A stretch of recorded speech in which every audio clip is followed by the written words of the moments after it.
Okay, तो previous class में हम हाई टॉर्क केज मोटर्स चालू कर दिया था हमने, ठीक है।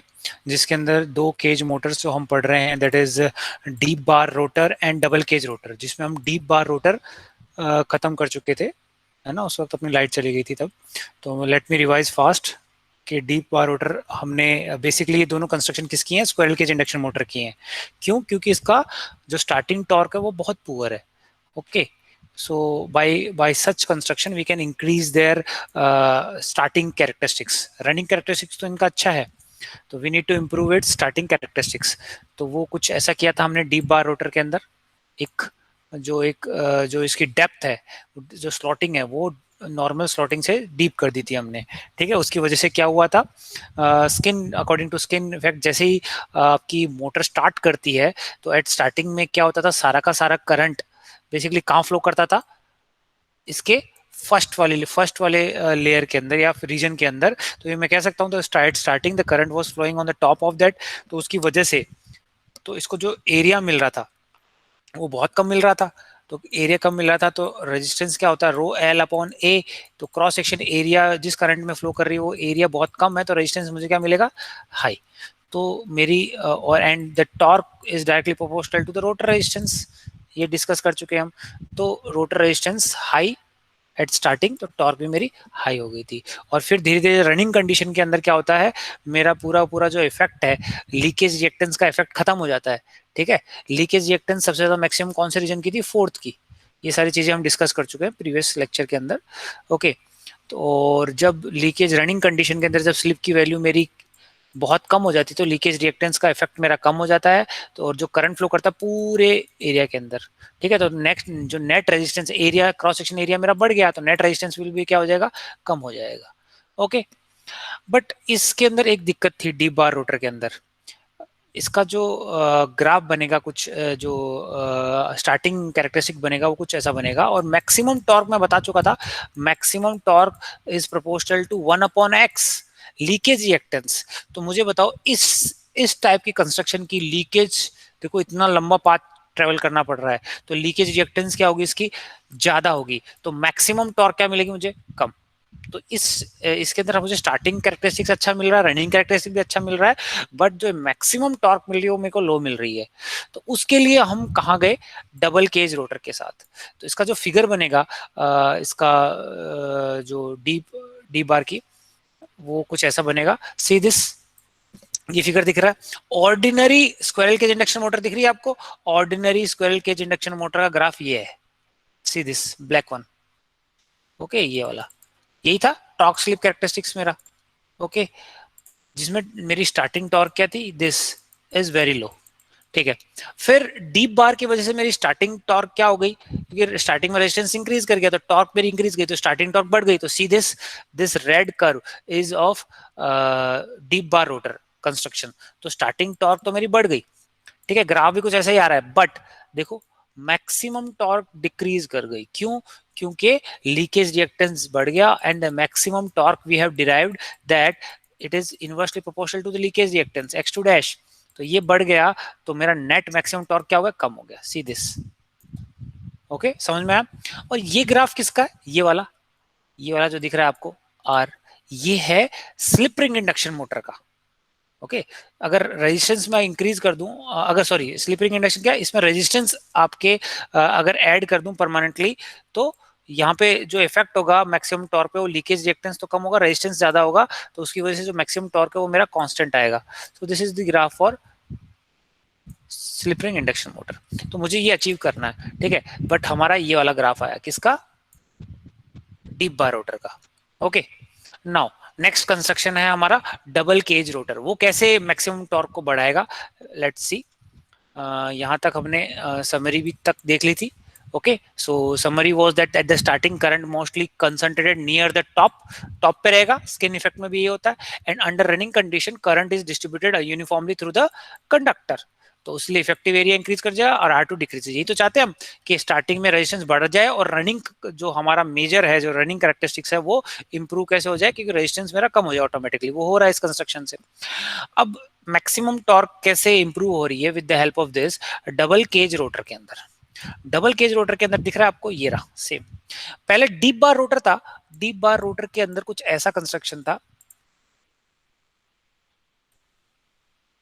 एक ही स्लॉट था, है ना, इसमें भी एक स्लॉट है, बट मैंने इस स्लॉट को दो हिस्सों में बांट दिया, सी ऐसा कुछ ये वाला शेप दे दिया मैंने। लेट मी रब दिस, कुछ ऐसा शेप दे दिया, ये पहले थोड़ा सा सर्कुलर एंड ऐसा, और फिर बीच में एक एयर गैप, और फिर एक ऐसा स्लॉट,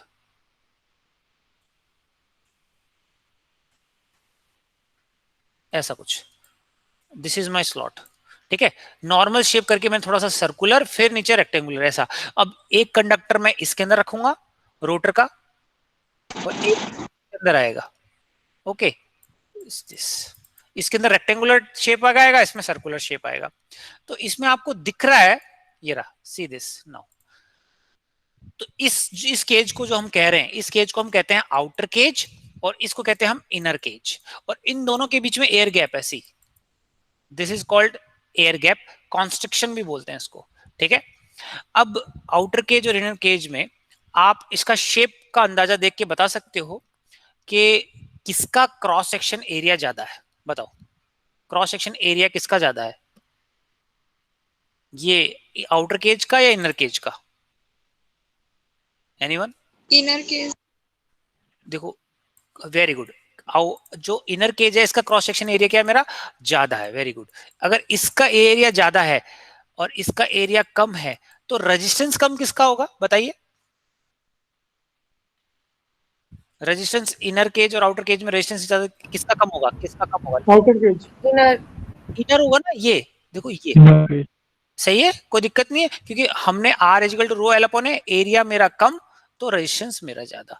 तो इसमें समझ में आ रहा है, higher cross section area and it has lower cross section area, ठीक है। तो इसका रेजिस्टेंस ज्यादा, इसका रेजिस्टेंस कम। चलो दूसरा चीज मुझे बताओ, इसको मैंने अरेंज कैसे किया है, थोड़ा सा मैं आइडिया बता देता हूं आपको। पहले वाले के अंदर डीप बार रोटर के अंदर ये दोनों एक ही थे, ये ऐसे एक बड़ा, ओके, बट अब इस शेप की वजह से दो कंडक्टर पैरेलल में, वहां पे सिर्फ एक था, यहां पे उस एक की जगह मैंने दो पैरेलल कनेक्ट कर दिए, और आपस में इनको क्या कर दिया मैंने, शॉर्ट कर दिया एंड रिंग से, ठीक है। तो ये कुछ ऐसा दिखेगा, अगर आपको ये देखो, ये ऊपर वाला है, ऊपर वाला स्लॉट दिख रहा है आपको गोल, ठीक है ना, सर्कुलर, जिसका क्रॉस सेक्शन एरिया कम है, ठीक है। और ये नीचे वाला क्या है मेरा, रेक्टेंगुलर, ठीक है, ओके।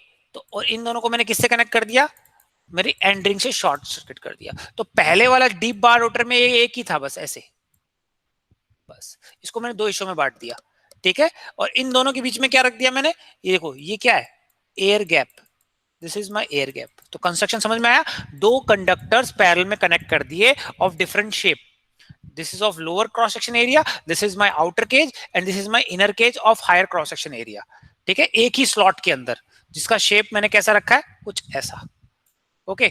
समझ में आ गया होगा अब आपको।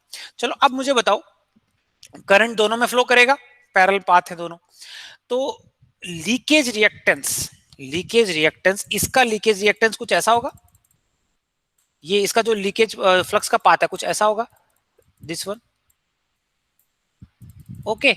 और इसका कुछ अगर मैं दूसरा नीचे वाले का बनाऊं, इसका बनाऊंगा तो कुछ एक तो ये होगा, यहीं से क्लोज कर लेगा, क्यों, क्योंकि ये बीच में एयर गैप है, और एक बड़ा वाला भी जा सकता है, सी दिस वन, ओके। तो मुझे बताओ लीकेज रिएक्टेंस इन दोनों में से कौन, किसका लीकेज रिएक्टेंस ज्यादा है, इनर का या आउटर केज का,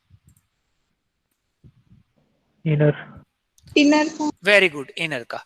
वही हो रहा था, जो दूर है, जो दूर है उसका ज्यादा होगा, इजी सिंपल सा है। तो यहाँ पे लिख रखा है देखो, see resistance of inner cage is less than outer cage, जो ऑब्वियस है, and the leakage reactance of inner cage is greater than outer cage, ये देख चुके हैं, ठीक है। अब मुझे बताओ स्टार्टिंग, स्टार्टिंग में स्लिप की वैल्यू कितनी होती है, चलो बताओ, वही सेम जैसे डीप बार रोटर में किया था वैसा करेंगे। बताओ स्लिप की वैल्यू कितनी होगी स्टार्टिंग में, 1, है ना। तो स्लिप की वैल्यू 1 होगी, तो मुझे बताओ R2 डैश बाई एश और X2 डैश में डोमिनेट कौन करेगा, X2 डैश कह सकता हूं मैं।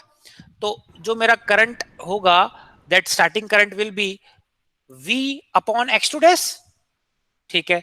तो जिसका लीकेज रिएक्टेंस ज्यादा होगा वहां पे करंट कम फ्लो करेगा, और जिसका लीकेज रिएक्टेंस कम होगा उसका उसमें करंट ज्यादा फ्लो करेगा। तो मुझे तो एट स्टार्टिंग मेजर करंट कौन से में फ्लो करेगा ये बताओ, आउटर केज या इनर केज?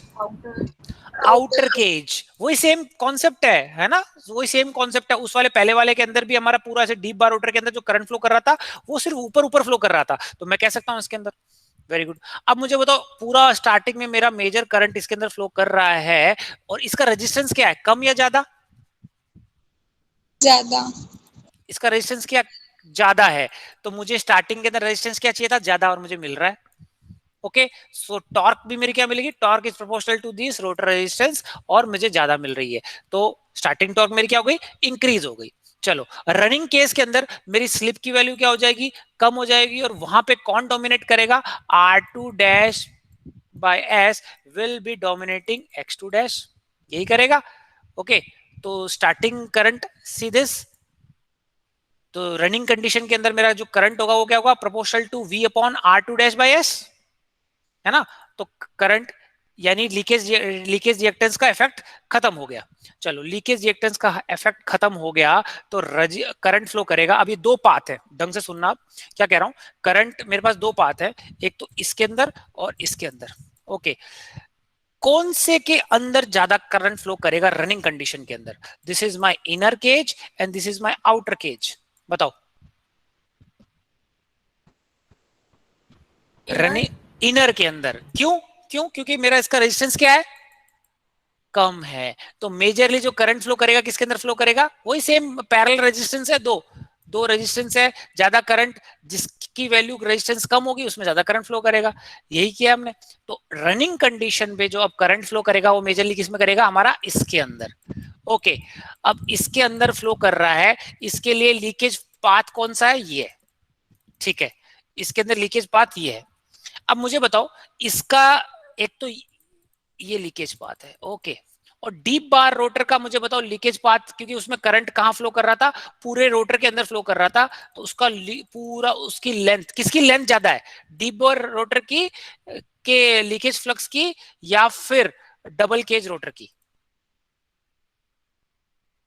दिख रहा है आपको, लीकेज पाथ की बात कर रहा हूं मैं, ये सॉरी फ्लक्स की बात कर रहा हूं, ये फ्लक्स, फ्लक्स जो पाथ है, लेंथ ऑफ फ्लक्स का इतना ही है, ठीक है। कंस्ट्रक्शन देखा, मैं यहाँ साइड में बना देता हूँ, चलो आपको पता चल जाएगा, इस ब्लैंक पेज में बना रहा हूँ। चलो दिस इज माई, आपको आइडिया लगेगा थोड़ा कुछ, ये मेरा डीप बार रोटर है, ओके सी। और यहीं पे मैंने सेम लेंथ का कुछ ऐसा बनाया है,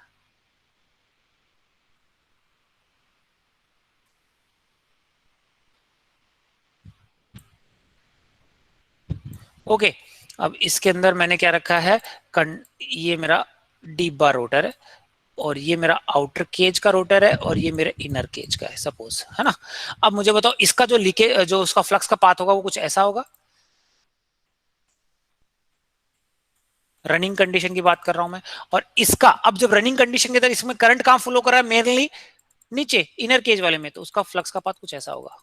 तो मुझे बताओ किसका फ्लक्स का पाथ लंबा है, डीप बार रोटर का या फिर डबल केज का? डीप बार। डीप बार रोटर का। तो लीकेज फ्लक्स किसमें ज्यादा होती होगी, डीप बार। डी बार में। तो मुझे बताओ इसकी ओवरऑल मैं कह सकता हूं रनिंग कंडीशन में लीकेज रिएक्टेंस क्या होगी, कम, और मैक्सिमम टॉर्क किसके प्रोपोर्शनल होती है, लीकेज रिएक्टेंस। तो इसकी लीकेज रिएक्टेंस कम हुई तो मैक्सिमम टॉर्क मुझे क्या मिल गया, ज्यादा। ये किसकी वजह से, किसकी बदौलत हुआ, इस एयर गैप की वजह से। ये बीच में जो एयर गैप दिख रहा है ना आपको, यहाँ पे, इसके अंदर एक और फिगर में बना देता हूँ, इसके अंदर आपको ज्यादा दिख जाएगा ढंग से। Late me see this, see this air gap, है ना, इसको हम कॉन्स्ट्रिक्शन भी बोलते हैं, एयर गैप। इस अगर ये एयर गैप नहीं होता, सपोज ये पूरा यहाँ कनेक्ट कर देता, तो मुझे बताओ इसके फ्लक्स का पाथ कहां से होता, पूरा लंबा ही होता, है ना। तो अगर ये पूरा लंबा होता तो फिर से लीकेज फ्लक्स पे वही मेरी सेम आती, तो कोई फर्क नहीं पड़ता। तो ये बेसिकली किस में हेल्प कर रहा है, ये air gap, to increase the maximum torque. तो अब जो ग्राफ बनेगा वो कुछ ऐसा बनेगा, let's see, analyse the final graph. Okay, ये जो सारी थ्योरी मैंने यहाँ पे लिख रखी है तो आप पढ़ लेना, कोई दिक्कत नहीं है। See this, outer cage, outer cage का जो ग्राफ है वो ये वाला है, see this red one. Outer cage के अंदर क्या था, आउट स्टार्टिंग के अंदर करंट कहाँ फ्लो कर रहा था, मुझे बताओ। स्टार्टिंग के अंदर पूरा का पूरा करंट फ्लो कर रहा था किसके अंदर, आउटर केज के अंदर। तो स्टार्टिंग के अंदर जो टॉर्क होगी, starting torque that is proportional to resistance, और इसका रेजिस्टेंस क्या ज्यादा है, तो मैक्सिमम बहुत ज्यादा करंट फ्लो टॉर्क मिलेगी मुझे, वो ये। फिर धीरे धीरे रनिंग जैसे जैसे जाएगी करंट डिक्रीज करता जाएगा, वो ये। This is the graph of the outer cage.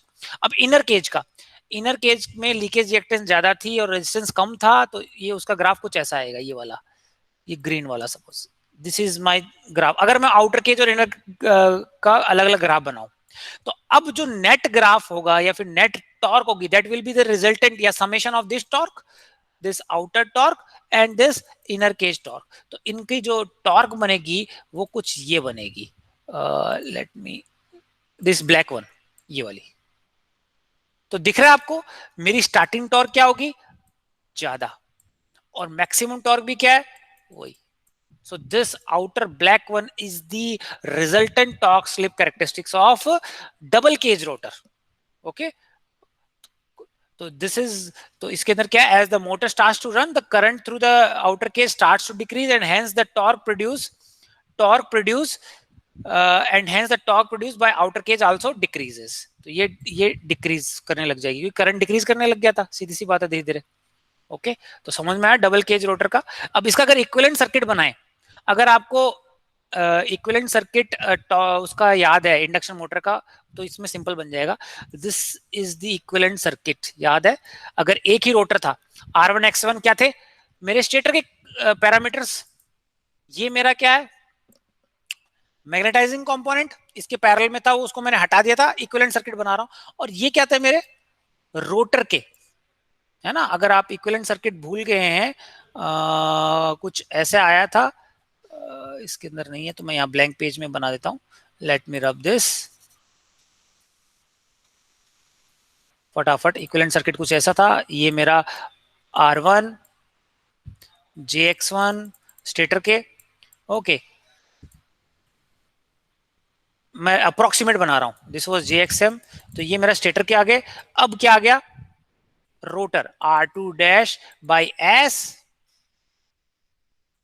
And X2 dash. ठीक है, ये तो एक ही रोटर के थे। अब मेरे पास दो रोटर है, और दोनों रोटर किसमें कनेक्टेड है, पैरेलल में। तो see this R2 dash by S, इसको मैंने JX3 dash by R3 by dash, ये वाले को मैंने क्या कर दिया, इनर केज रोटर है, कंडक्टर है, रिप्रेजेंट कर रहा है। और ये किसको रिप्रेजेंट कर रहा है, आउटर केज के लिए। और अब इस पर अगर कंपटीशन के एग्जाम के अंदर कोई क्वेश्चन आए, तो आप आराम से इजीली बता सकते हो ये इनर केज है या आउटर केज है, वो बताएगा। तो मुझे बताओ इनर केज कौन सा मेरा R2 डैश, तो इनर केज का लीकेज रिएक्टेंस क्या है, ज्यादा होता है आउटर केज से, ये हम जानते हैं। दूसरा जैसे उल्टा होता है, आउटर केज का resistance is greater than inner cage resistance, ये भी हम प्रूव कर चुके हैं। अब अगर कोई पूछे कि find the total torque develop, तो आपको क्या करना है, आप जब भी एग्जाम में आए तो आप एट ए टाइम एक ही केज मानिए, एक ही केज माने, ठीक है, एक ही केज। सपोज ये वाला केज माने इनर केज, तो उसकी वजह से टॉर्क की इक्वेशन हम डिराइव कर चुके हैं, कौन सी, ये वाली, यहाँ पे सी दिस। ठीक है, ये डेवलप करो इसका, this is the torque develop due to inner cage. फिर दूसरे केस के अंदर हम क्या करेंगे, इसको हटा देंगे और हम आउटर केज को लेंगे, उसकी वजह से टॉर्क निकालेंगे, सेम कौन सा फॉर्मूला, ये भी वाला फॉर्मूला। और फिर टोटल समेशन, समेशन जो total net torque will be summation of inner cage torque and outer cage torque, ये यहां पे लिख रखा है आपके। ओके, तो समझ में आया कि कैसे हमने एक स्क्विरल केज इंडक्शन मोटर का कंस्ट्रक्शन चेंज करके with the help of deep bar rotor और डबल केज रोटर से हमने उसका starting characteristics as well as running characteristics तो अच्छा ही था, स्टार्टिंग कैरेक्टरिस्टिक्स कैसे इंप्रूव किया है हमने, कैसे हमने उसको स्लिप रिंग इंडक्शन मोटर के बराबर ला खड़ा कर दिया। ठीक है ना। So this is the special construction और high cage high torque cage motors, deep bar rotor and double cage rotor. ठीक है, तो ये लास्ट में मैंने दे रखा है इसकी जो थ्योरी है। ठीक है, उससे पहले इसकी थ्योरी पहले भी है यहाँ पे, तो इसलिए कंफ्यूज आप, अगर ये शॉर्ट थ्योरी है, special rotor construction of squirrel cage induction motor, 52 page number से लेके 53 एंड 54 तक सेम है, ठीक है ना, बट इसमें क्या है, थोड़ी थ्योरी कम है, तो वो मैंने data, see this is the equivalent circuit. R naught मैं कंसिडर करना चाहूँ तो कर सकता हूँ, नहीं करना चाहता तो आप ये भी ले सकते हो, ठीक है। Combined height torque due to maximum torque and maximum torque due to double cage rotor. तो कोई अगर ये इतना पढ़ना चाहता है ये पढ़ सकता है, नहीं तो लास्ट में जो मैंने एक और पेजेस ऐड किए हैं फॉर बेटर अंडरस्टैंडिंग ये। ओके, नाउ अब दो छोटे टॉपिक बच्चे हैं अपने, इंपॉर्टेंट है, तो वो है crawling and another is called cogging. See, crawling and cogging ये आते हैं 2 नंबर में, है ना, इसमें, और 8 नंबर का क्वेश्चन भी आता है क्रॉलिंग का। सी, अब क्रॉलिंग है क्या, ढंग से समझना, अगर कोई क्वेश्चन मतलब बीच में टोक देना अगर समझ में नहीं आई। क्रॉलिंग का मतलब मुझे बता सकता है कोई, अगर हिंदी में क्या कहते हैं क्रॉलिंग? रेंगना। रेंगना, वेरी गुड। मतलब बहुत स्लो चल रही है। मुझे बताओ, कई बार ऐसा होता है आपके साथ, सपोज आपने पंखा, घर के पंखे से अगर रिलेट करें, सपोज कई बार वोल्टेज डिप आती है, डिम आती है ना घर के अंदर, तो क्या पंखा अपनी जो जिस स्पीड पे चल रहा होता है उसी स्पीड पे चल रहा होता है क्या?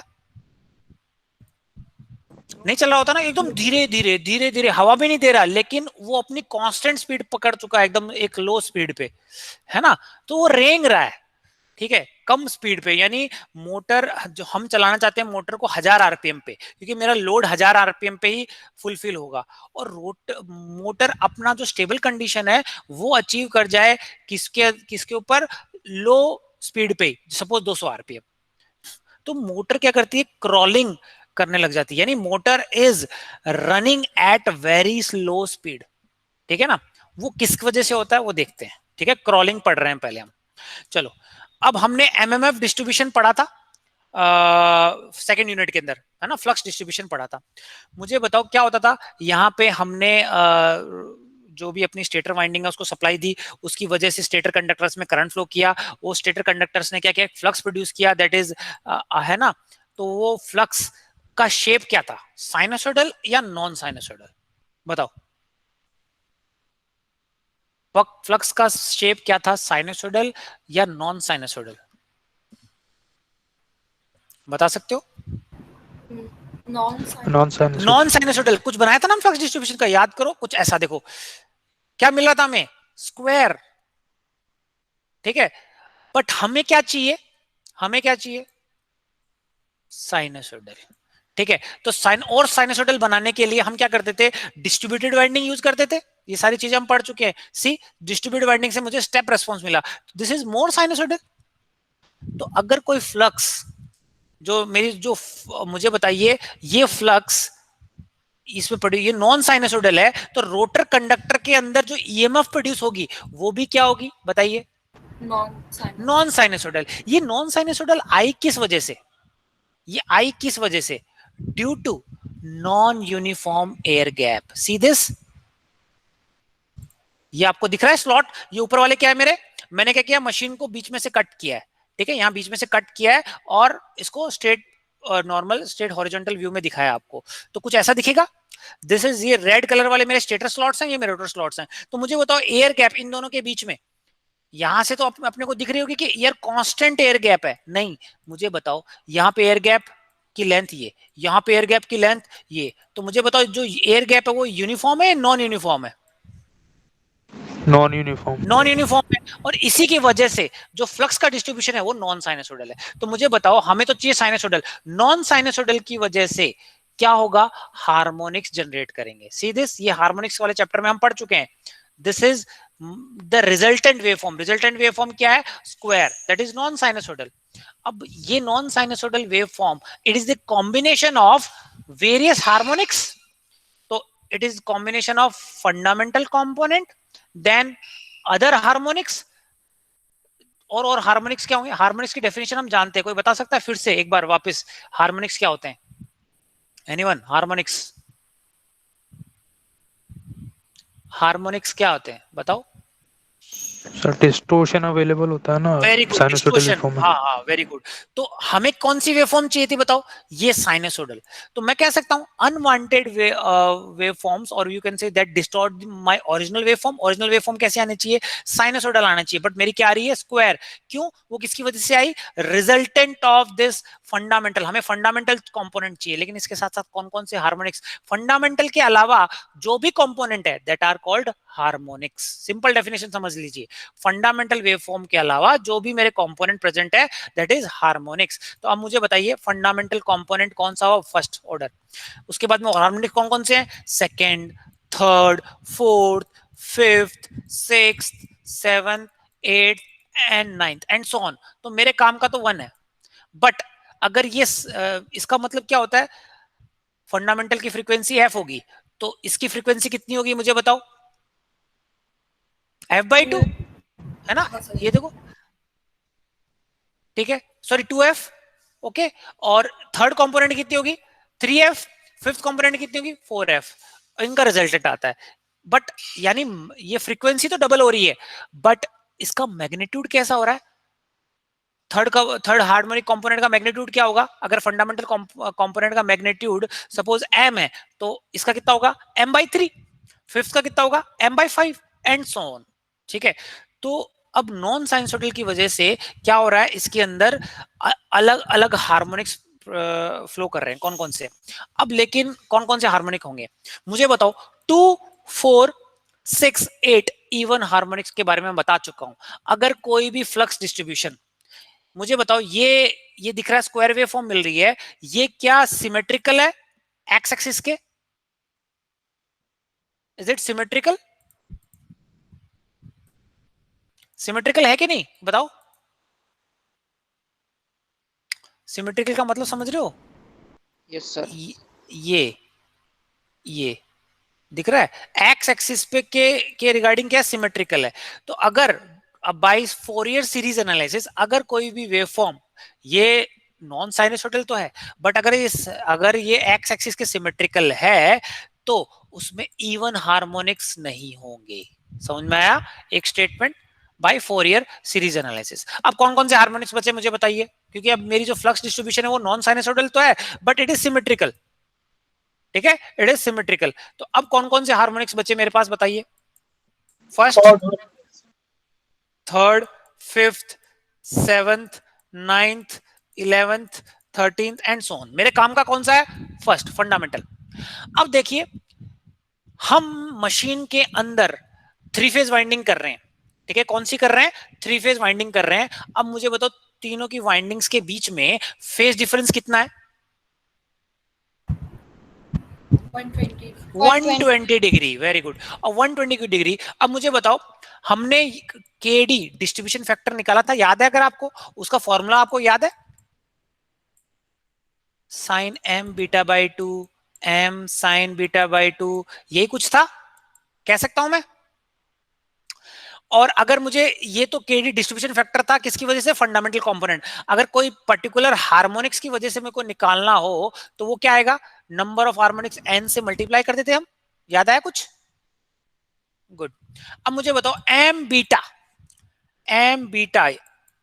को क्या कहते हैं? Phase spread. ये सारी चीजें हम पढ़ चुके हैं, मैं सिर्फ आपको सिर्फ याद दिला रहा हूं।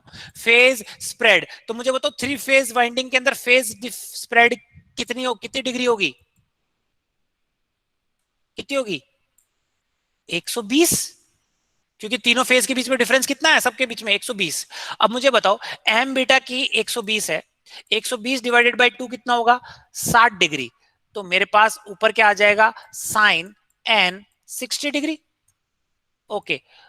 थर्ड हार्मोनिक के लिए एन की वैल्यू कितनी होगी बताइए मुझे? 3 इंटू 60 कितना हुआ? 180। साइन 180 क्या हुआ? 0। तो distribution factor due to third harmonic क्या हुआ? 0। तो इंड्यूस ईएमएफ या इंड्यूस टॉर्क वो भी क्या होगी? 0 होगी। तो अगर मैं एन की जगह सिक्स्थ हार्मोनिक वो भी ले लूं, सिक्स्थ ले लूं, मल्टीपल ऑफ 3 ले रहा हूं, सबके अंदर क्या आएगा? इट विल बी द 180 का मल्टीपल ही आएगा सब में। तो हमेशा KD वैल्यू क्या आएगा, 0 आएगा। तो एक मैं कह सकता हूं एक बैलेंस 3 फेज वाइंडिंग के अंदर कौन से कंपोनेंट एब्सेंट होंगे, थर्ड हार्मोनिक वाले, थर्ड, 9 है ना, ओके, 6 भी एब्सेंट होगा, 9 भी एब्सेंट होगा, और कौन सा एब्सेंट होगा, आपके आपके जितने भी मल्टीपल है 3 के। तो अब मेरे कौन से हार्मोनिक्स बचे बताइए, फर्स्ट, और इसके बाद में कौन सा बचा, फिफ्थ, इसके बाद में सेवंथ, इसके बाद में 11th एंड सो ऑन। मैं आगे कंसीडर नहीं कर रहा, क्योंकि मुझे बताओ जैसे जैसे मैं इनको कंसीडर करूंगा इनका मैग्नीट्यूड क्या करता जाएगा, घटता जाएगा, कम होता जाएगा। तो मेरे जो मेजर, जो मेरे मशीन को दिक्कत करते हैं वो कौन से हार्मोनिक, कौन से दिक्कत करते हैं मेजरली, फिफ्थ एंड सेवंथ। समझ में आया, सिर्फ और फिफ्थ और सेवंथ ही क्यों करते हैं, क्योंकि ये सारी चीजें मैंने आपके एक तो इवन हार्मोनिक्स हट गए, क्यों हट गए, क्योंकि वो सिमेट्रिकल है एक्स एक्सिस के। दूसरा मल्टीपल ऑफ थर्ड हार्मोनिक हट गए, क्यों हट गए, आपने ट्रांसफॉर्मर में पढ़ा था उसमें भी हट गए थे। यहाँ पे क्यों बढ़ गया था, क्यों, because of balance 3 phase supply that are, और फेज डिफरेंस में सब में कितना है, 120 डिग्री। ओके, समझ में आया, ठीक है। तो अब मेजर जो मेरे हार्मोनिक्स बचे वो कौन कौन से बचे, फंडामेंटल जो मेरा काम का है, और इसके अलावा फिफ्थ हार्मोनिक। तो let's move to our lecture. ये थोड़ा सा आपका बेसिक जरूरी था ताकि आपको क्रॉलिंग समझ में आए, क्योंकि क्रॉलिंग आपको बुक से समझ में नहीं आने वाली, बहुत इंपॉर्टेंट है, ठीक है। अब मुझे बताओ क्रॉलिंग एंड कॉगिंग दोनों की चीजों, क्रॉलिंग एंड कॉगिंग, क्रॉलिंग मतलब रेंगना होता है, कॉगिंग में बताऊंगा क्या होगा। Both are particularly related to squirrel cage induction motor, जिसके स्क्विरल केज इंडक्शन मोटर में ही होंगे।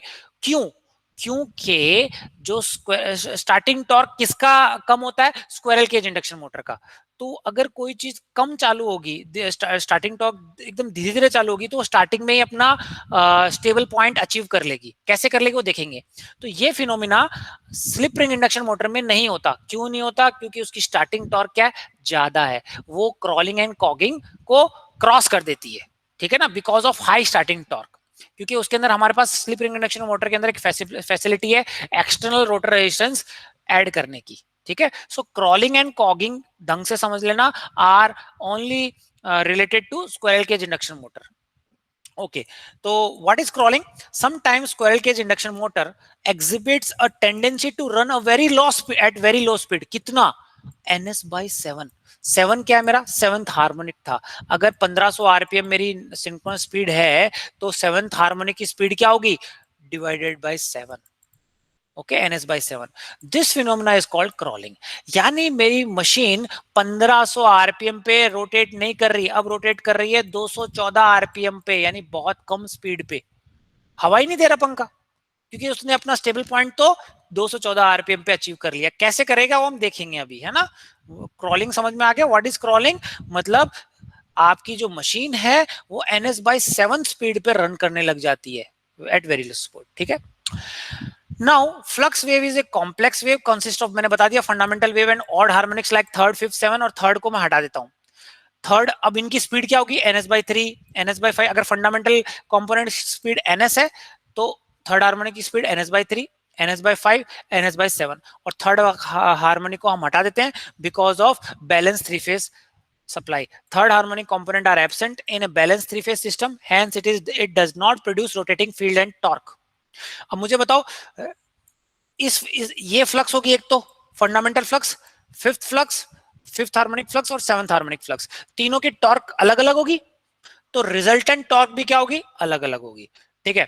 तो फंडामेंटल ns स्पीड से घूम रहा है, फिफ्थ हार्मोनिक ns/5 से बढ़ रहा है, सेवंथ हार्मोनिक ns/7 से घूम रहा है, ठीक है।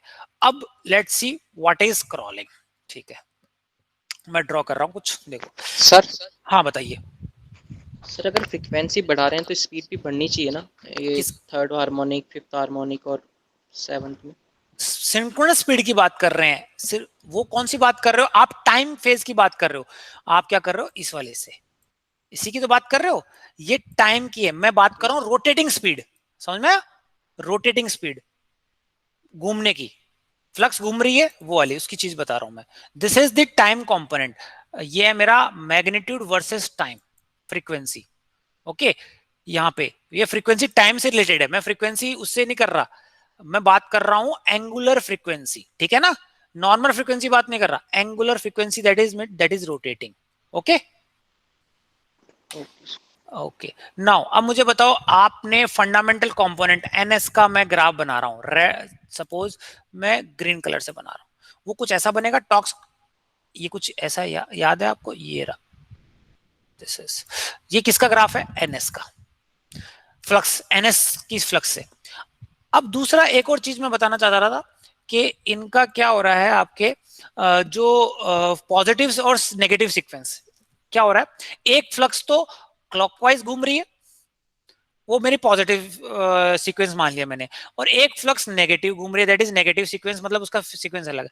तो जो हमने देखा फोरियर सीरीज एनालिसिस से कि फंडामेंटल फ्रीक्वेंसी का जो फेज सीक्वेंस है दैट इज पॉजिटिव, इसको पॉजिटिव. फिफ्थ हार्मोनिक की जो फेज सीक्वेंस है दैट इज नेगेटिव, और सेवंथ हार्मोनिक की जो फेज सीक्वेंस है दैट इज पॉजिटिव. तो यानी फिफ्थ हार्मोनिक की जो फ्लक्स है वो उल्टी डायरेक्शन में घूम रही है ना. ये सब चीजें मैंने यहां लिख रखी है. Okay, now let's see draw. ये मेरा पॉजिटिव सीक्वेंस में ऐसा कुछ आएगा. अब मैं ड्रॉ करने वाला हूं, सपोज डार्क ऑरेंज कलर से. चलो, सेवंथ हार्मोनिक, सेवंथ हार्मोनिक की फ्लक्स कैसी थी, पॉजिटिव सीक्वेंस उसका, और उसका स्पीड क्या है, ये एनएस स्पीड है, और ये 1500 आरपीएम है सपोज. ठीक है, एनएस स्पीड. तो एनएस सेवंथ हार्मोनिक स्पीड क्या होगी, एनएस बाय 7. तो उसका कुछ ग्राफ ऐसा बनेगा, वो कुछ ऐसा बनेगा उसके कंपैरिजन में. This is my NS by 7, seventh harmonic positive sequence था. अब मैं बनाना चाह रहा हूं किसका, फिफ्थ हार्मोनिक. फिफ्थ हार्मोनिक में नेगेटिव फेज सीक्वेंस था, तो उसका कुछ ऐसा बनेगा, वो नेगेटिव में आएगा. ठीक है, ये मैं इसके अंदर शो कर रहा हूं वैसे यहां पे. Okay, let me rub this. Okay, draw, वो कुछ ऐसा ऐसा बनेगा. ओके, ये किसकी वजह से हुआ, नेगेटिव फेज सीक्वेंस, क्योंकि नीचे वाला आएगा. अगर मैं इस ग्राफ को अगर एक्सटेंड करूं, वो कुछ ऐसा आएगा यहाँ पे, है ना. तो नेगेटिव फेज सीक्वेंस अगर बनाऊंगा मोटर का, तो कुछ नीचे आएगा, और जनरेटिंग मोड है यहाँ पे. ठीक है, तो ये मेरा किसका आया, ये सब फॉरियर सीरीज एनालिसिस आ रहा है. तो मुझे बताओ ये कौन सा मोड था, मोटरिंग. ये वाला एरिया कौन सा है, बता सकते हो मुझे, ये वाला एरिया, ये ब्रेकिंग. ब्रेकिंग एंड, ठीक है, ब्रेकिंग एंड प्लगिंग. ठीक है, तो मुझे बताओ जो फिफ्थ हार्मोनिक है, फिफ्थ हार्मोनिक की फ्लक्स कौन से रीजन में पाई जा रही है, ब्रेकिंग. ब्रेकिंग में. तो ये मेरे काम की नहीं है. क्यों, क्योंकि मैं तो मोटरिंग मोड के अंदर देख रहा हूं. तो यानी जो मेजर जो इफेक्ट कर रही है मोटरिंग मोड के अंदर, जो मेजरली इफेक्ट कर रही है, वो कौन सा हार्मोनिक इफेक्ट कर रहा है, सेवंथ हार्मोनिक. ओके, तो मुझे बताओ जो रिजल्टेंट टॉर्क होगी, रिजल्टेंट टॉर्क स्लिप कैरेक्टरिस्टिक हो, वो क्या होगा, इन तीनों टॉर्क का समेशन. तो वो कुछ ऐसा बनेगा. Let's draw it. इस वाले ग्राफ में देखिए आप, ये दिख रहा है आपको, ये फिफ्थ स्पेस हार्मोनिक्स बोलते हैं इसको. दो टाइप के हार्मोनिक्स होते हैं, टाइम हार्मोनिक्स और स्पेस हार्मोनिक्स. टाइम हार्मोनिक्स होते हैं सप्लाई से, टाइम के अकॉर्डिंग, और ये स्पेस हार्मोनिक्स क्यों, क्योंकि ये एयर गैप बीच में जो स्पेस है वहां पे डेवलप हुए है ना. तो ये this is my fifth harmonic, और ये ब्रेकिंग रीजन में आ रहा है. और ये आपको दिख रहा है, ये दिख रहा है आपको सेवंथ हार्मोनिक. ठीक है, और मेरा ग्राफ कैसा बनना चाहिए था, ऐसा. लेकिन मेरा अब ग्राफ ये नहीं बन रहा, मेरा इन तीनों का रिजल्टेंट क्या बनेगा, सी दिस, यहां से चालू होगा, ये रेड कलर का दिख रहा है आपको, ये रेड कलर का, दिस इज द ग्राफ. यानी अगर मैं इसमें बनाऊं, इसमें अगर मैं बनाऊं वापस, कुछ ऐसा बनेगा.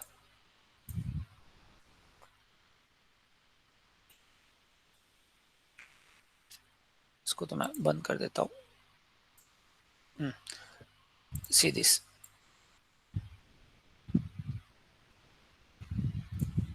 तो ये डिस्टॉर्शन दिख रहा है आपको यहाँ पे, एक तो ब्रेकिंग रीजन में और एक स्टार्टिंग के अंदर, है ना. ये स्टार्टिंग रीजन है यहाँ से लेके, तो ये क्या प्योर नहीं, कैसा थोड़ा साइनसोइडल आ गया. ये किसकी वजह से आया, ये वाला, ये आया हार्मोनिक्स की वजह से, और मेजरली किसके, फिफ्थ एंड सेवंथ हार्मोनिक की वजह से. ठीक है, अब देखते क्रॉलिंग क्या होती है. ठीक है, suppose this is my load torque, ये दिख रही है लोड टॉर्क, लोड टॉर्क का ग्राफ ये है. Suppose let me rub this. अब एक चीज और बताना चाहता हूं। ओके, और अगर मेरा सिंपल ग्राफ होता, कुछ ऐसा होता जो मेरा विदाउट हार्मोनिक्स होता, और मेरी लोड टॉर्क है ये। ओके, तो मुझे बताओ इसमें जो मेरा डिवाइस का करेक्टरिस्टिक्स है, मशीन का characteristics, load characteristics, this is my load characteristics, and ये मेरा मेरा इलेक्ट्रोमैग्नेटिक टॉर्क है ना। ये कहां कट कर रहे हैं? इस रीजन के अंदर। और ये रीजन कौन सा है मुझे बताइए, ये रीजन कौन सा है? Stable region. दिख रहा है आपको कहां कट कर रहा है? ठीक है। कब था? जब मेरे मोटर के अंदर हार्मोनिक्स नहीं है। बट अब यहां देखिए, अब इसके अंदर देखना आप, यहां तो कट कर ही कर रहा है। जब मेरी मोटर स्टार्ट हुई तो देखो, स्टार्ट होते ही ये कहां कट कर गया? यहां पे कट कर गया। तो जैसे जैसे मोटर, मेरा स्लोप दिख रहा है आपको गिरता हुआ, नेगेटिव स्लोप, ठीक है, यानी टॉर्क, ये इलेक्ट्रोमैग्नेटिक टॉर्क कट कर गया। अगर इलेक्ट्रोमैग्नेटिक टॉर्क सपोज यहाँ पे है और मेरा लोड यहाँ पे है, ज्यादा टॉर्क मिल रही है, तो ये क्या करेगा? इसकी स्पीड को वापस टॉर्क कम करेगा।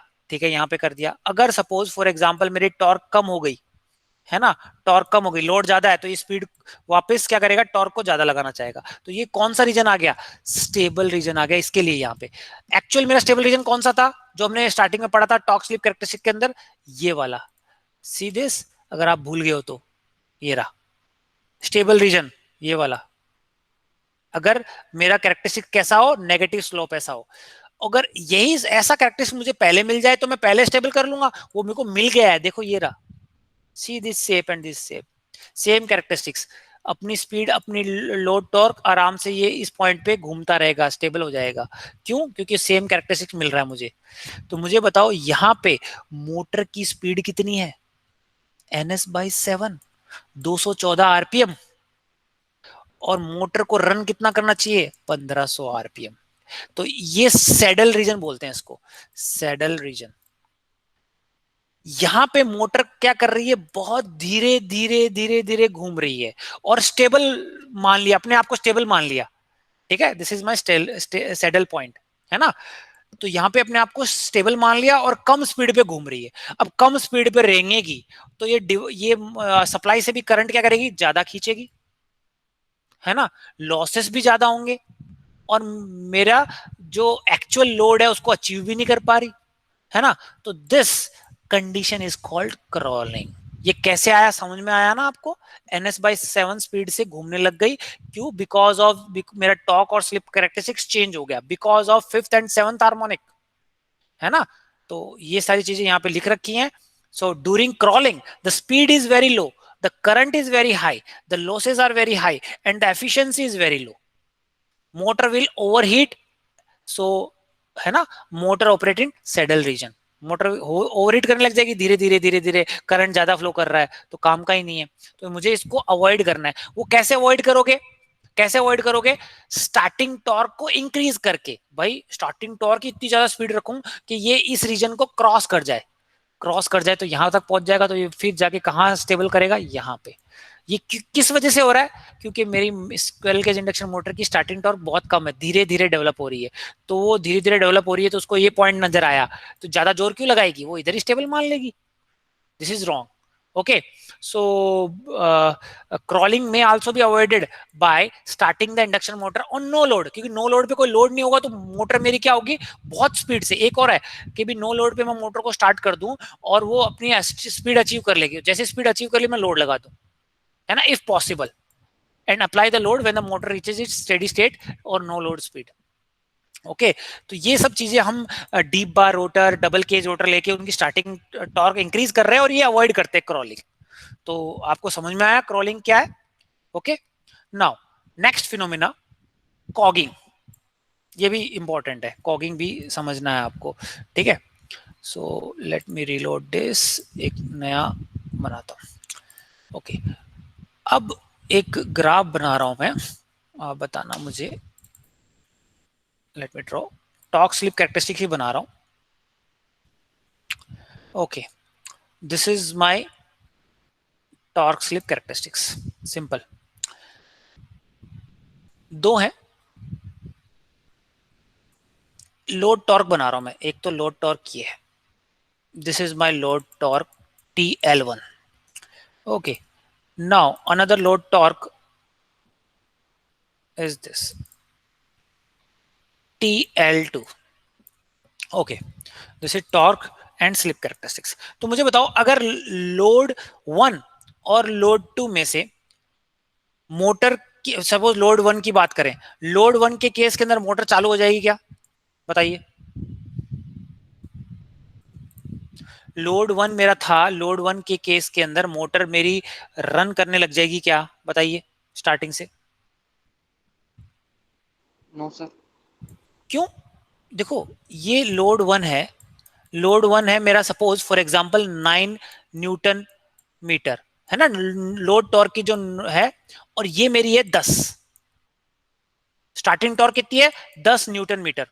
तो मुझे बताओ 9 आपका न्यूटन मीटर है जो है, 9 यूनिट टॉर्क चाहिए मुझे लोड इसको लोड 1 को स्टार्ट करने के लिए, ये रहा, और मेरे पास कितनी मिल रही है? 10। तो चालू हो जाएगा कि नहीं हो जाएगा? बताओ, हो जाएगा ना? Yes sir. Okay, now load 2 के लिए बताइए। लोड 2 मेरी 11 न्यूटन मीटर है, 11 यूनिट है, तो क्या मेरी मोटर चालू हो पाएगी क्या? No sir. नहीं हो पाएगी, यानी लोड 2 के लिए अचीव नहीं कर पा रही। तो ऐसा किस केस के अंदर होता है वो देखते हैं हम। अगर suppose let me do cogging, okay, ये आपको दिख रहा है, सी दिस, ये मेरा स्टेटर है, ये रोटर स्लॉट्स है। अब क्या हो रहा है, ये मेरे रोटरी कंडक्टर्स हैं। ये किस चीज के बने होते हैं बताओ? स्टेटर और रोटर दोनों क्या है? आयरन के हैं, है ना? मतलब अगर इन दोनों के बीच में एयर गैप के अंदर क्या फ्लो कर रही है बताओ? Magnetic field, magnetic flux. तो मैं कह सकता हूं ये इन इन स्लॉट्स को, ये आपका ये दिख रहा है आपको, ये इन आगे जो ये निकले हुए हैं, ये इनको मैग्नेटाइज कर देगी, कह सकता हूं? बताइए, कह सकता हूं क्या मैग्नेटाइज कर देगी? एक minute, late me draw again. Okay, this is my stator, और ये रोटर का बना लेता हूं मैं। ओके, अभी मेरी क्या है? रुकी हुई है। तो मुझे बताओ इन इन दोनों एयर गैप के बीच में एक फ्लक्स रोटेट कर रही है, तो मैं कह सकता हूं जो इनकी टिप है, इनके टिप्स को मैग्नेटाइज कर देगी। मैंने बंद बंद तो कर दिया, बट ये मैग्नेटाइज हो गए। तो मैग्नेटाइज हो गए तो ये दोनों आपस में क्या करेंगे? इन दोनों के बीच में क्या होगा? एक फ्रिंजिंग इफेक्ट, अगर आपको याद है तो। अलाइनमेंट फोर्सेस आ जाएंगी, अलाइनमेंट फोर्सेस आ गई। ओके, अलाइनमेंट फोर्सेस, क्योंकि मैग्नेटाइज हो गई, यानी मैग्नेटिक लॉकिंग हो गई, मैग्नेटिक लॉकिंग हो गई। ये कैसे हुई, समझ में आया? मैग्नेटिक लॉकिंग, क्योंकि फ्लक्स प्रोड्यूस हो रही दोनों के बीच में, और इन दोनों टिप को क्या करेगी? मैग्नेटाइज करेगी, मैग्नेटिक लॉकिंग हो जाएगी। सपोज रोटर, रोटर ये वाले ग्राफ के अंदर आते हैं हमारे, 9 यूनिट मेरी लोड टॉर्क है, ओके, और रोटर पे जो टॉर्क लग रही है वो होती है 10 यूनिट, 10 न्यूटन मीटर, ओके, और 9 मेरा। तो क्या रोटर घूमने लग जाएगा क्या? बताइए मुझे पहले एक बार। घूमने लग जाएगा, ओके, ऑब्वियस है घूमने लग जाएगा। ओके, अब दूसरा केस देख लिए, मेरा लोड तो कितना है? 9 न्यूटन मीटर ही है, बट इसकी वजह से, ये अलाइनमेंट फोर्स की वजह से, क्योंकि ये मेरे जो रोटर और स्टेटर के जो टिप्स है स्लॉट्स की, वो मैग्नेटाइज हो गए, आपस में अट्रैक्ट करते जाएंगे, अट्रैक्ट करते जाएंगे। तो क्या होगा? उसकी वजह से अलाइनमेंट फोर्सेस की जो वैल्यू है वो 2 न्यूटन मीटर हो गई। ओके, तो अब रोटर घूमेगा क्या? बताइए। No sir. नहीं घूमेगा, क्यों? क्योंकि मेरे पास लोड टॉर्क के साथ एक एक्स्ट्रा टॉर्क जुड़ गई, 2 नैनोमीटर। तो टोटल टॉर्क कितनी चाहिए मुझे? 11, और मेरे पास कितनी है? 10। तो मोटर घूम नहीं पाएगी, that is called magnetic locking. तो अगर मेरे स्टेटर के स्लॉट्स 14 हैं और रोटर के स्लॉट्स 14 हैं, तो मैग्नेटिक लॉकिंग हो जाएगी। ओके, बट अब सपोज मैं अब आप कह रहे हो कि इन दोनों के स्लॉट्स को सर आप वो ले लीजिए, क्या कहते हैं उसको, डिफरेंट ले लीजिए। तो चलो डिफरेंट लेके देख लेते हैं क्या होता है ना? डिफरेंट लेके देख लेते हैं। सपोज मैं आधे ले लेता हूं, स्टेटर के स्लॉट्स तो मैं ले रहा हूं पूरे 14 के 14। Okay, this is my stator, और ये मैंने कितने लिए 14, और रोटर के स्लॉट्स जो ले रहा हूं वो मैं ले रहा हूं 7। तो देखिए आप 7 की वजह से क्या हुआ,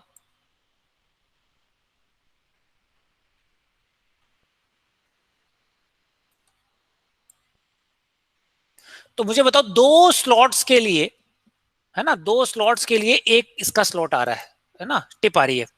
तो अब मुझे बताओ फ्रिंजिंग इफेक्ट तो फिर से आएगी आराम से, सी दिस, इन दोनों के बीच में alignment forces, sorry alignment forces की इफेक्ट वो फिर से आएगी, फिर से लॉकिंग कर लेंगे तो कोई फायदा नहीं हुआ। ठीक है, तो बेटर क्या ऑप्शन रहे, अगर इन दोनों का फ्रैक्शन 14/7 का फ्रैक्शन क्या हुआ, एक इंटीजर आ रहा है ना, तो बेटर ये है कि भाई अगर हम इन दोनों का ऐसा रेशियो लेते हैं जो एक इंटीजर ना आए, इंटीग्रल रेशियो ना आए उनका, ठीक है, इंटीग्रल रेशियो ना आए। तो अगर मैं 14 ले रहा हूं, अब सपोज ये मैं 12 ले लिया, मैंने क्या लिए 12 ले लिए, तो 12 से क्या फर्क पड़ा, let me see alignment forces, let me change take another colour, वो कुछ ऐसा आएगा, थोड़ा सा शिफ्टिंग हो जाएगी इनकी,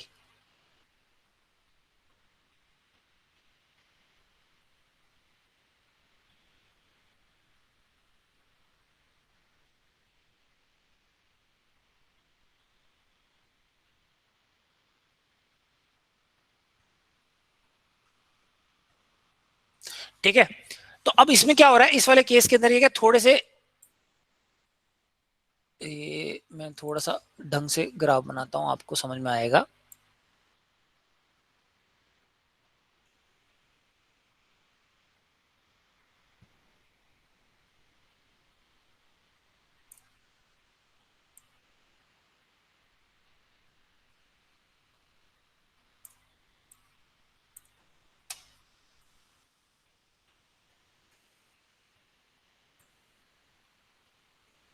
अब देखो आप इसमें क्या हो रहा है, फ्रिंज इफेक्ट देखना, अब ये पूरा इसके नीचे नहीं है, ड्यू टू अब ये कितना मैंने 12 लिया है, तो 14/12 एक फ्रैक्शन आएगा, है ना। अब ये इसकी वजह से जो अलाइनमेंट फोर्सेस होंगी वो कुछ ऐसे होंगी, ज्यादा किस किस डायरेक्शन में होंगे, इस डायरेक्शन में, यहां पे बना रहा हूं मैं, इसकी वजह से इसका जो टॉर्क डेवलप होगा अलाइनमेंट फोर्सेस का किस डायरेक्शन में, इस डायरेक्शन में हो जाएगा। तो ऐसे सच अरेंजमेंट की वजह से टॉर्क क्या होंगे, अपोजिट होंगे, तो एक दूसरे को क्या कर देंगे, कैंसल आउट हो जाएंगे। ठीक है, अलाइनमेंट फोर्सेस क्या करेगी, इन दोनों के बीच में जो अलाइनमेंट फोर्सेस थी वो एक दूसरे को कैंसिल आउट कर देंगी, तो कैंसिल आउट कर देंगी तो बेसिकली क्या होगा, हमारा जो ये मैग्नेटिक लॉकिंग है वो नहीं हो पाएगी। एक तो ये तरीका है, ठीक है। So in order to reduce और eliminate cogging effect, number of slots are never made equal to और इंटीग्रल और an integral ratio, integral ratio नहीं होगा, जैसे आप इजीली डिवाइड नहीं, फ्रैक्शन आना चाहिए, ओके। ऐसा आप नहीं ले सकते 12/12, नहीं, 12 और 6 लोगे तो भी अलाइनमेंट होगा, तो आप 12/14 ले लो इसको, या 10 ले लो, 8 ले लो, ओके, फ्रैक्शन आ रहा है, तो उसकी वजह से ये अलाइनमेंट फोर्सेस क्या होंगी, आपस में उनकी वजह से टॉर्क डेवलप होगी और एक दूसरे को कैंसिल कर देंगे, मैग्नेटिक लॉकिंग नहीं हो गई। तो मैग्नेटिक लॉकिंग की वजह से स्टार्टिंग में ये लॉक हो जाते हैं, और ये जो जो starting torque that is not sufficient और ये चल नहीं पाता, तो that is called cogging effect. तो एक तो तरीका ये है कि इंटीग्रल मल्टीपल कर दो, तो अगर डेफिनेशन करूं, when the number of stator slots is equal to और एन इंटीग्रल मल्टीपल, है ना, of rotor slots, the alignment forces between parallel rotor teeth and stator teeth, the at the time of start may be so strong that they may prevent the movement of rotor. This phenomena is known as cogging. Simple. ठीक है ना, अगर जो rotor के teeth और stator के जो teeth हैं अगर दोनों बराबर हों या फिर इंटीग्रल मल्टीपल हों, तो क्या होगा, एक मैग्नेटिक लॉकिंग हो जाएगी एक अलाइनमेंट फोर्सेस का। क्यों, कैसे हुई, मैंने आपको बता दिया। अब उसको प्रिवेंट करने के लिए एक तो इंटीग्रल मल्टीपल ना हो, दूसरा एक होता है इफेक्ट स्क्यूइंग, ठीक है, possible by avoiding such design and by skewing the either the stator slots और रोटर स्लॉट्स। ठीक है, स्क्यूइंग क्या होता है, देखो ये रहा, ये मेरे नॉर्मल रोटर स्लॉट्स थे स्ट्रेट, मैंने रोटर के स्लॉट्स को स्क्वी किया, स्क्वी का मतलब होता है एक पर्टिकुलर एंगल पे जो कंडक्टर्स है उनको बांध देना, ठीक है। ऐसे ना डिजाइन करके मैंने रोटर को, जो रोटर के जो कंडक्टर्स है उसको थोड़े पर्टिकुलर एंगल पे डिजाइन किया, सी दिस। इससे क्या होगा, अब मुझे बताओ, इसके ऊपर इसके अब ये वाली डिजाइन है सपोज, तो इसके ऊपर जो स्टेटर होगा इसके ऊपर, तो उसके स्टेटर के जो स्लॉट्स है वो भी क्या होंगे, पैरेलल, एकदम पैरेलल, तो आराम से मैग्नेटिक लॉकिंग हो सकती है। बट इसके अभी हमने क्या किया, रोटर के जो टीथ थे उनको तो हमने क्या किया, थोड़े एंगल पे स्क्वीड कर दिया। तो अब स्टेटर के तो मेरे पैरेलल ही है, सी इसके ऊपर स्टेटर के अगर मैं मानूं ऐसा कुछ होगा। अब मुझे बताओ ये अलाइनमेंट फोर्सेस किस पे लगा रहा होगा, इस वाले टीथ पे भी, ये अलाइनमेंट फोर्सेस ये वाला स्लॉट इस पे भी लगा रहा है, इस पे भी लगा रहा है, इस पे भी लगा रहा है। तो क्या हो रहा है, हर एक के इस पे टॉर्क सपोज क्लॉकवाइज लग रहा है, इस पे सॉरी राइट साइड लग रहा है, इसमें टॉर्क लेफ्ट साइड लग रहा है, तो रिजल्टेंट टॉर्क है वो क्या होगा, वो कैंसिल आउट हो जाएगा due to skewing of rotor slots. ऐसा नहीं कि आपने रोटर के स्लॉट्स को स्क्यू कर दिया और स्टेटर के भी कर दिया तो फिर से पैरेलल आ गए, ये मेरे स्टेटर के भी कर दिया इसके ऊपर है सपोज, तो पैरेलल आ गए, फिर कोई मतलब नहीं हुआ। एक को करना है, हम जनरली किसको करते हैं, रोटर के स्लॉट्स को। ये पढ़ भी चुके हैं हम स्क्वेड क्यों करते हैं, उस टाइम मैंने आपको बताया था, एक्सप्लेन करूंगा क्यों, because to avoid cogging effect. क्यों, क्योंकि अब इसके ऊपर स्टेटर के स्लॉट्स आएंगे तो वो ये रोटर के इस वाले स्लॉट्स के साथ भी लिंक कर रहा है, इस वाले के साथ भी कर रहा है, इस वाले भी, तो नॉन यूनिफॉर्म टॉर्क डेवलप होगी। वो एक ही अलाइनमेंट फोर्सेस एक ही डायरेक्शन में नहीं लगेंगी, एक दूसरे के अपोजिट में लगेंगे, तो वो एक दूसरे को कैंसिल आउट कर देंगे और कॉगिंग इफेक्ट मेरी नहीं होगी। ठीक है, obviously. So cogging can be also be reduce by using skewed rotor. Skewing also helps in reducing slot harmonics, slot harmonics को भी रिड्यूस करती है। Okay, so this is the cogging effect. Okay, छोटा सा है, तो ये क्रॉलिंग भी हो गया आपका, कॉगिंग भी हो गया। तो अपना third unit is over finally. So in next class we will be starting our fourth unit, that is single phase induction motors. ठीक है, वो छोटा ही है, ज्यादा बड़ा नहीं है, तो उसमें 3 से 4 क्लास लगेंगी मैक्स टू मैक्स। ओके, तो आप प्लीज रिवाइज करिए पूरी 3 फेज इंडक्शन मोटर, है ना। अब हम नेक्स्ट क्लास में क्या, इसके ऊपर न्यूमेरिकल्स भी चालू करूंगा मैं, हर एक क्लास के अंदर एक एक दो न्यूमेरिकल मैं आपको दूंगा। ठीक है, फर्स्ट में एक न्यूमेरिकल सॉल्व करूंगा, फिर नेक्स्ट आपको मैं असाइनमेंट के लिए दूंगा। ओके, सो होप आपको समझ में आया 3 phase induction motor. Let me stop the recording.